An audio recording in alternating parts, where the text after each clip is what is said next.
இந்தியாவும் மொரிசியஸும் அந்தந்த நாடுகளின் கரன்சியை கொண்டு வர்த்தகம் செய்ய நடவடிக்கை எடுக்கப்பட்டு வருகிறது என்று பிரதமர் மோடி தெரிவித்துள்ளார்.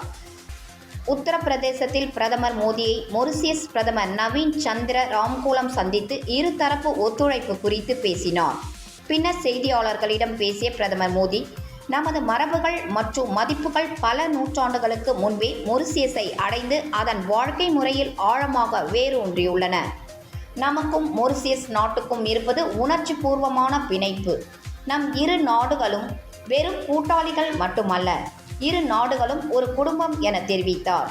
மொரிசியஸின் தேவைகளை மனதில் கொண்டு ஒரு சிறப்பு பொருளாதார தொகுப்பை வழங்க நாம் முடிவு செய்துள்ளோம் என்றார்.